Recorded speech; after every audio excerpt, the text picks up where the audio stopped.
Hey guys, welcome back to my channel. Now, if you don't know, this is my actual home kitchen. This is not a studio kitchen, and I share recipes of whatever I'm cooking for my family.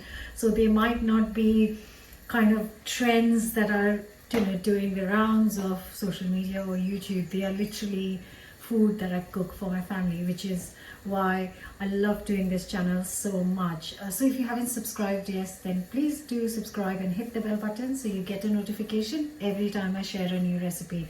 But today's recipe has to be a quick one because kids are coming back from school any minute now, and they have got some clubs after that, so they need a meal before that. So I've just finished work and I thought I will make some lovely cheesy parathas. Not just any parathas, but like a carom seed turmeric paratha filled with paneer and cheddar. So delicious. So let's get cooking. Going to start with some chapati flour. So I have got here 500 grams of chapati flour. It's a very simple recipe. If you want to just take half the quantities, I'm adding 1 teaspoon of salt, half a teaspoon of carom seeds, half a teaspoon of chili powder, half a teaspoon of turmeric powder, and just give it a good mix. And then we can start adding the water. And like always, I've taken 400 ml of water here. It's just plain tap water, and like I always suggest that you add little at a time, especially for kind of flatbreads, and you can just stop when you think you've got a nice soft dough, because you can add a bit more but you can't take it out of the dough, so it's best to add little at a time. And once you have got a nice soft dough, just knead it for a few seconds. You don't have to knead it for a very long time, just maybe a total of 30-40 seconds is enough until it's smooth. And then the key is to cover and let it rest, because it's really important if you are able to leave it to rest, whether it's 5 minutes, 10 minutes, or preferably half an hour.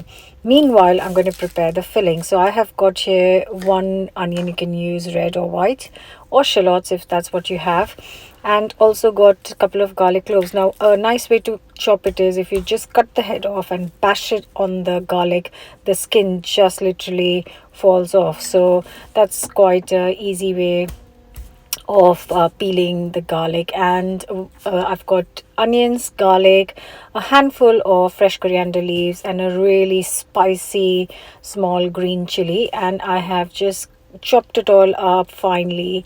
And I'm going to add 225 grams of paneer. Now I'm using shop bought. You can make it at home. Recipe is on my YouTube channel, and this one is so soft it just crumbles up. And to this I'm adding 100 grams of cheddar cheese, which is also grated, and all that's left to do is mix it all up properly, and then we can start rolling the parathas.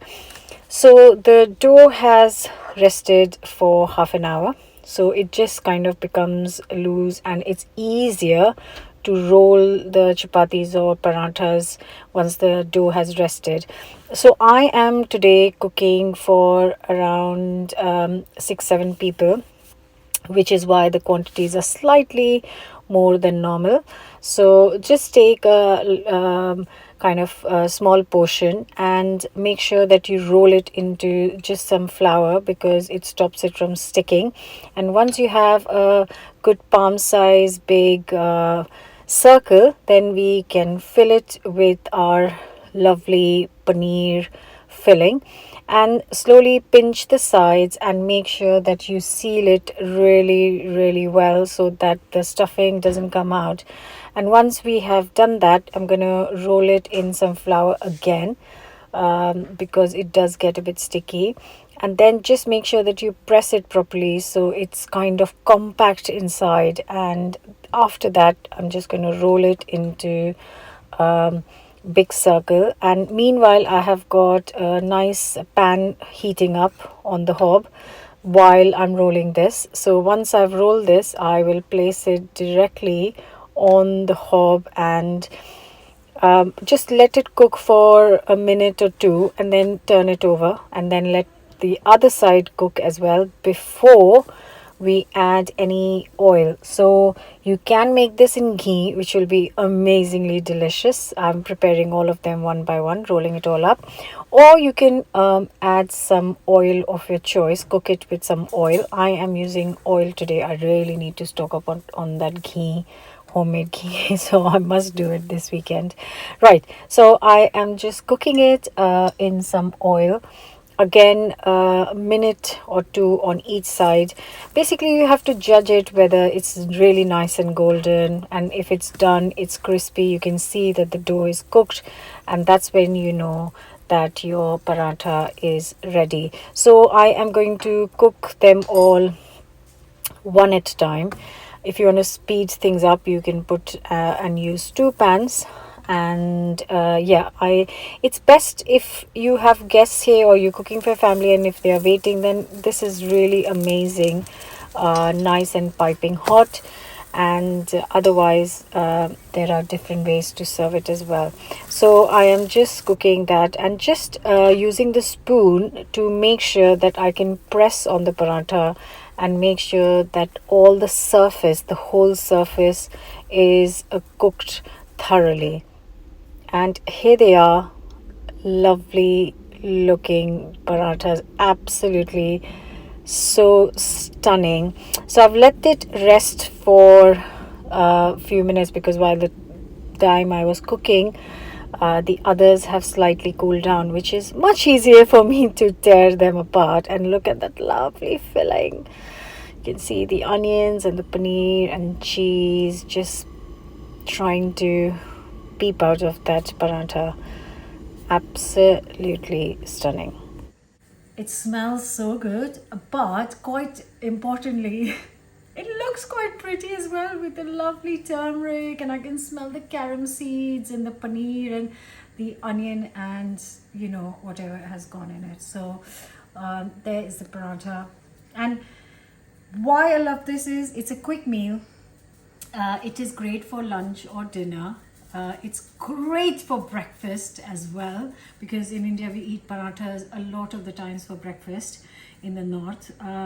And it is really good for picnics, for packed lunches. They are fine at hot, they are fine at room temperature, so you can make it and then eat it 5 hours later at a picnic or train journey or whatever. It's good. It's a great meal for any time.